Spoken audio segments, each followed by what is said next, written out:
Hello friends, आज हम हमारा जो सेकंड पार्ट है वो कंटिन्यू कर रहे हैं। But by virtue of being born a Brahmin, a virtue indeed, he must have had exposure to more affluent situations and people. He had the ability to look cheerful at all times even after having had a hand in a flop film. फिर वो क्या कहते हैं जो author है कि वो जो सुब्बू था वो एक ब्राह्मण था, तो वो उसके लिए एक एक फ़ायदे की बात थी, जिसके कारण वो बड़े लोग अमीरों के बीच, जो धनी लोग थे उनके बीच वो उठता बैठता रहता था, जिसके कारण उसे जो ये फ़िल्म इंडस्ट्री के अंदर बहुत जान पहचान हो गई थी उसकी, और उसके लिए बहुत इजी हो गया था फिल्म इंडस्ट्री के अंदर एंटर करना. फिर वो क्या कहते हैं कि he had the ability to look cheerful, जब अगर उसकी जो सुब्बू की जो फिल्म है अगर वो फ्लॉप भी हो जाती है तो उसके अंदर वो एबिलिटी थी कि वो खुश रहे और एकदम चीयरफुल रहे. ही always had work for somebody, he could not never do things on his own. फिर वो क्या कहते हैं जो ऑथर है वो जो ऑफिस बॉय कि वो जो सुब्बू है वो खुद दूसरों के लिए ही काम करता था, और वो खुद के लिए कुछ भी खुद के बलबूते पर वो कोई भी काम नहीं कर पाया अभी तक.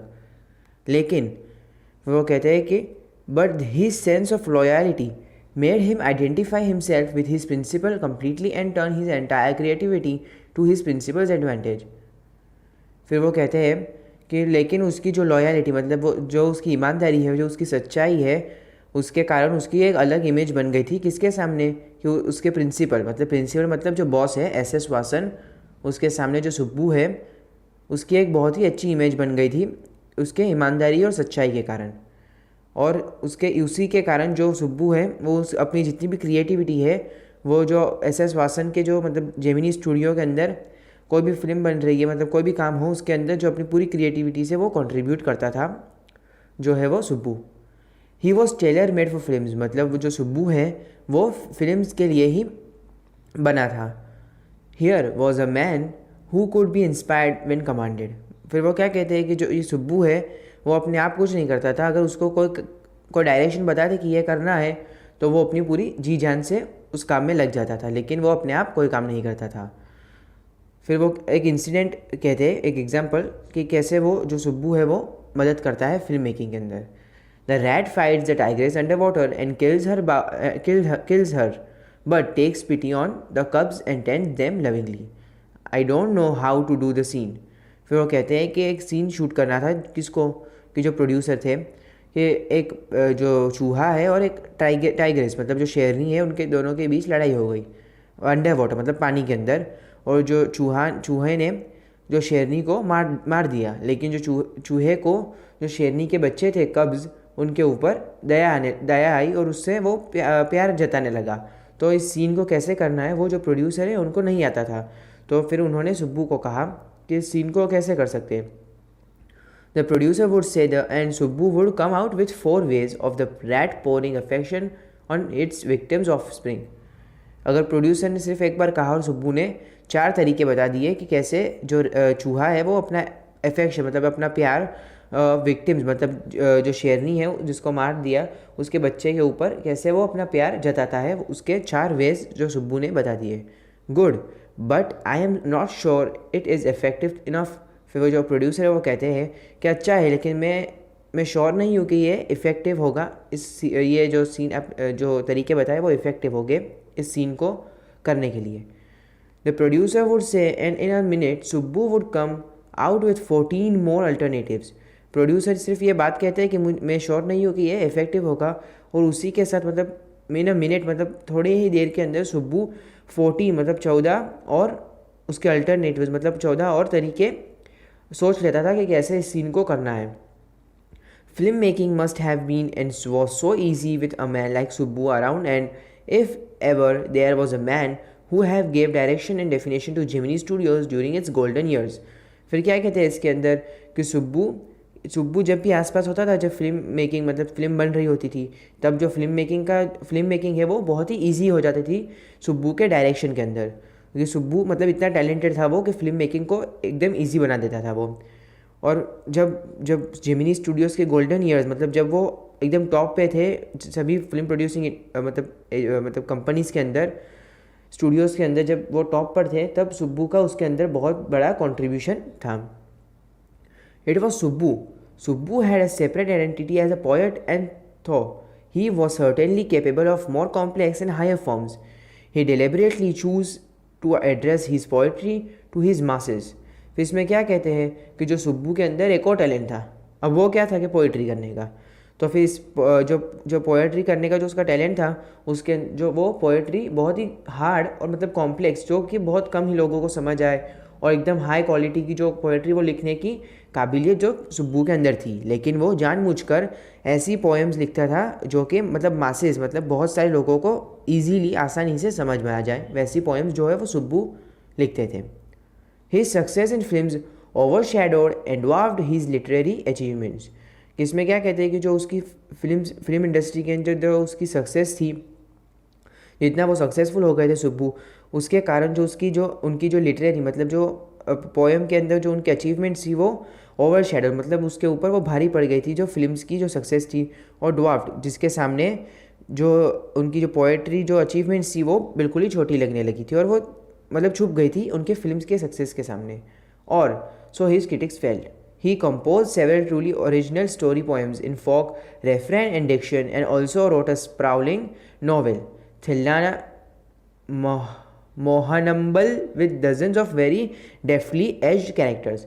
फिर इसमें क्या कहते हैं कि जो सुब्बू ने बहुत सारी मतलब ओरिजिनल मतलब बहुत ही अच्छी पोएम्स लिखी थी उन्होंने, स्टोरी पोएम्स लिखी थी उन्होंने, और जो कि फोक रिफ्रेन के अंदर था और डिक्शन के अंदर. और उन्होंने एक बहुत ही लंबी मतलब बहुत ही बड़ी पोएम लिखी थी, नॉवेल लिखी थी उन्होंने, जिसका नाम था थिल्लाना मोहनम्बलम, कि जो एक जिसके अंदर उन्होंने बहुत सारे कैरेक्टर्स थे उस नॉवेल के अंदर, लेकिन उन्होंने बहुत ही ईजीली और बहुत ही आसानी से सभी कैरेक्टर्स को डिफाइन किया था उस नॉवेल के अंदर.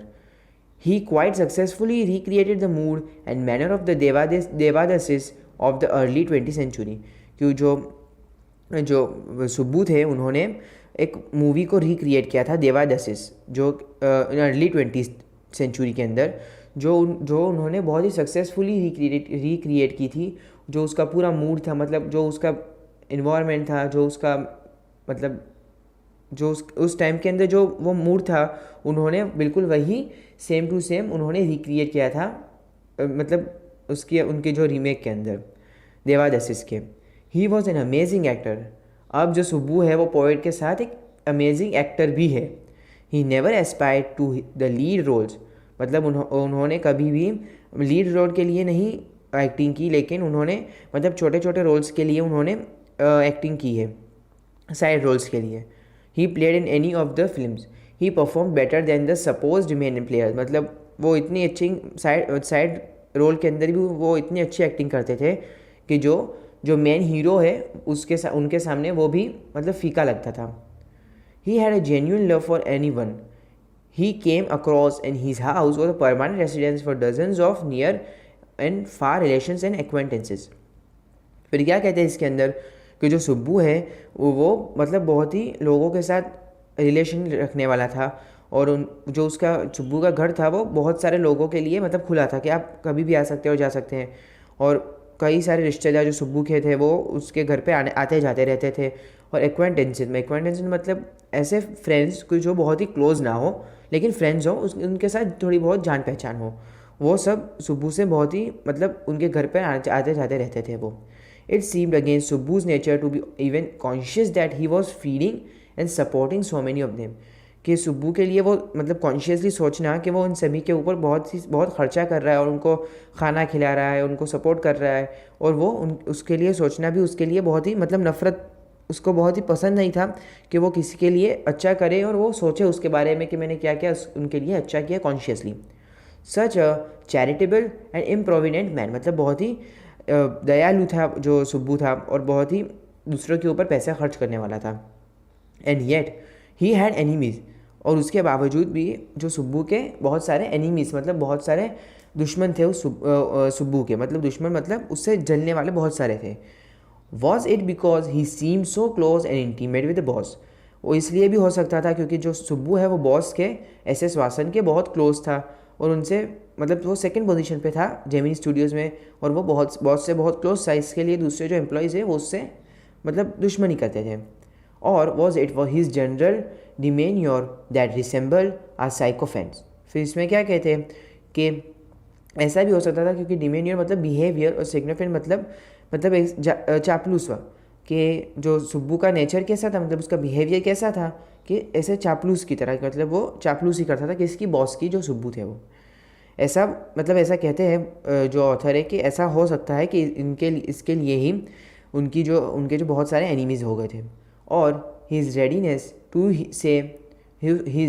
रेडीनेस टू से नाइस थिंग्स अबाउट एवरीथिंग, मतलब उनके अंदर जो अच्छाई थी सुब्बू के अंदर, कि वो हर चीज़ के लिए अच्छा ही कहते थे, किसी के लिए भी बुरा कभी नहीं कहते थे। In any case there was this man in makeup department who would wish the dearest thing for Subbu. वे इसमें क्या कहते हैं कि जो मेकअप डिपार्टमेंट के अंदर जो ऑफिस बॉय था वो सुब्बू के लिए मतलब सब बुरे से बुरा ही सोचता था, और मतलब सबसे गंदा ही सोचता था। कौन? जो ऑफिस बॉय है वो सुब्बू के लिए, क्योंकि वो उससे मतलब बहुत बहुत नफरत करता था जो ऑफिस बॉय था वो। You saw Subbu always with the boss but in the attendance rolls, मतलब फिर क्या कहते हैं कि जो सुब्बू है वो बॉस के साथ हमेशा रहता था सिवाय अटेंडेंस रोल्स, मतलब कि जब अटेंडेंस होती थी तब वो सुब्बू बॉस के साथ नहीं होता था, और उसके अलावा सुब्बू बॉस के साथ ही दिखाई देता था कि वो बॉस के साथ ही आते जाते रहता है। He was grouped under department called the story department. इसमें क्या कहते हैं कि जो सुब्बू है वो कहाँ काम करता था, कि स्टोरी डिपार्टमेंट के अंदर वो सुब्बू काम करता था। और उसके साथ कौन कौन थे, कि लॉयर और एक टीम थी राइटर्स और पोएट्स की। कि जो सुब्बू जिस स्टोरी डिपार्टमेंट में काम करता था वहाँ पर उसके साथ एक लॉयर था और एक टीम थी राइटर्स और पोएट्स की। द लॉयर वॉज ऑल्सो, फिर यहाँ पर एक स्टोरी चेंज हो जाती है पूरा। पहले सुब्बू के ऊपर पूरा फोकस था, लेकिन अब लॉयर के ऊपर आ जाता है। The lawyer was also officially known as the legal adviser, कि जो लॉयर है उसको ऑफिशियली क्या कहा जाता था, कि एक लीगल एडवाइज़र है वो। But everybody referred to him as the opposite, मतलब सब उसको अपोजिट ही कहते थे, जो जिमिनी स्टूडियोज़ के अंदर जो काम करते थे वो। किसको? कि जो लॉयर को।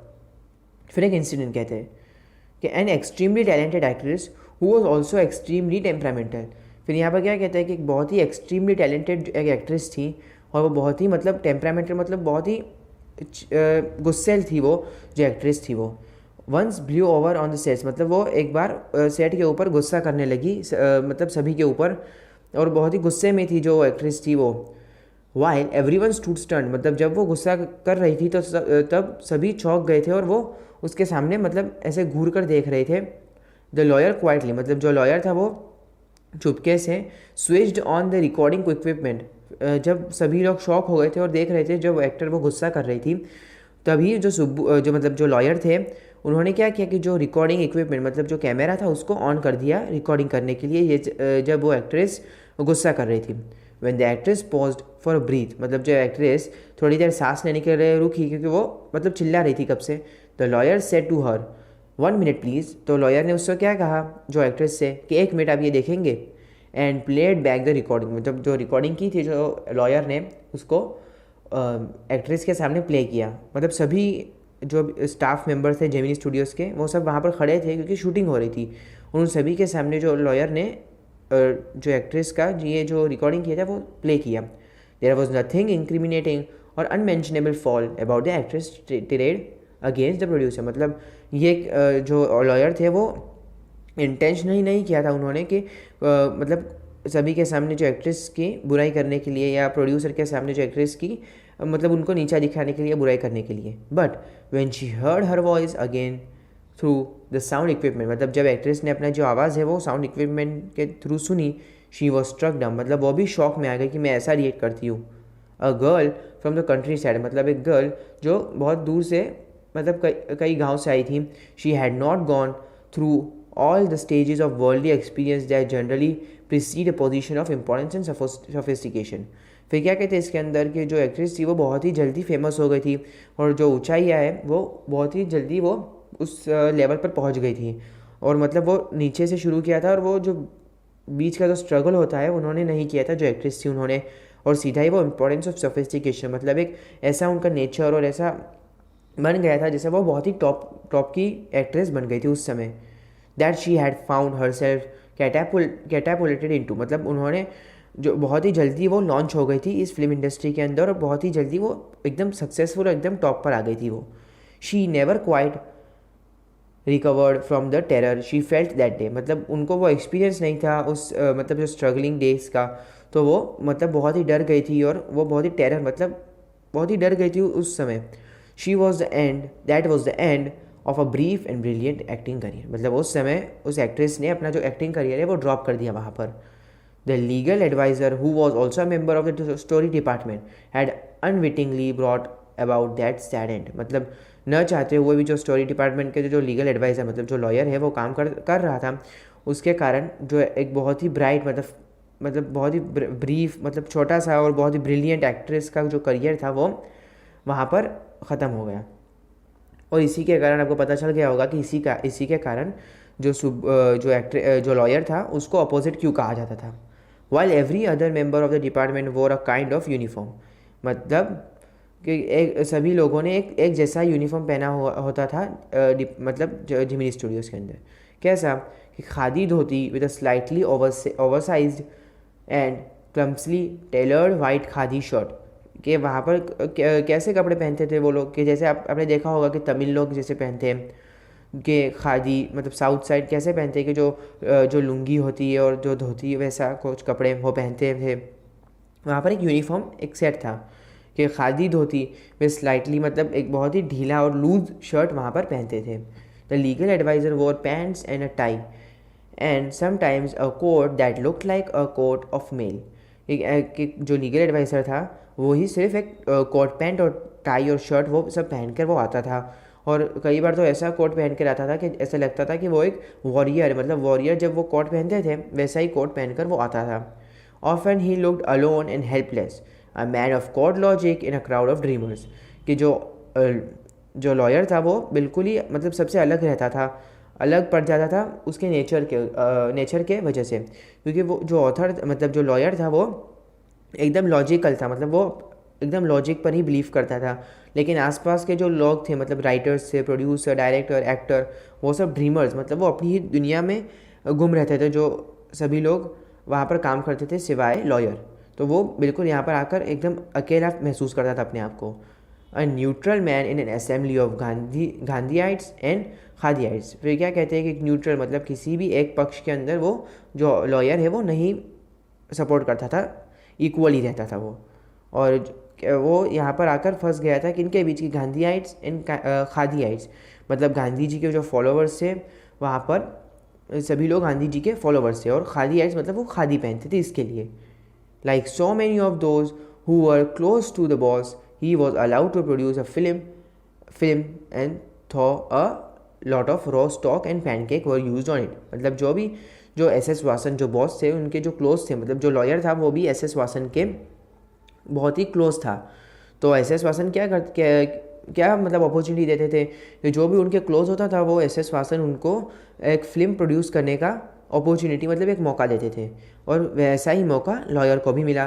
तो लॉयर ने क्या किया कि पैनकेक्स मतलब जो मेकअप ब्रांड था वो बहुत ही मतलब हाई मतलब भारी मात्रा में, और जो रॉ स्टॉक है मतलब बहुत सारी जो जेमिनी स्टूडियोज़ की चीज़ें थी वो बहुत सारी यूज़ की और एक फ़िल्म तैयार की. Not much come out of film. मतलब कि जो फिल्म उन्होंने प्रोड्यूस की मतलब जो बनाई उससे कुछ ज़्यादा मतलब रिवेन्यू मतलब नहीं आया, वो कुछ चली नहीं ज़्यादा, वो पिट गई थी film. Then one day the boss closed down the story department, and this was perhaps the only incident in all human history where a lawyer lost his job because of the poets were asked to go home. कि एक बार फिर क्या हुआ कि जो boss S Vasan था S Vasan थे वो उन्होंने क्या किया कि स्टोरी डिपार्टमेंट को बंद कर दिया, क्योंकि उनको अब जो पोएट्स और जो राइटर्स थे उनकी ज़रूरत नहीं थी. और ये हिस्ट्री में पहली बार हुआ था कि पोएट्स और राइटर्स की वजह से किसी लॉयर की जॉब चली गई. क्योंकि हमारे कंट्री के अंदर जो पोएट्स और मतलब जो आर्टिस्ट हैं उनको एकदम नीची नज़रों से देखा जाता है, लेकिन जो लॉयर है उनको बहुत ही रिस्पेक्टफुल व्यू पॉइंट से देखा जाता था. लेकिन पहली बार ऐसा हुआ था कि जो पोएट्स और राइटर्स की वजह से लॉयर की जॉब वहाँ चली गई थी. और यहाँ पर हमारा जो सेकंड पार्ट है वो एंड होता है. अब थर्ड पार्ट हम नेक्स्ट वीडियो में कंटिन्यू करेंगे. वीडियो पसंद आई हो तो सब्सक्राइब करिए, लाइक करिए. Thank you.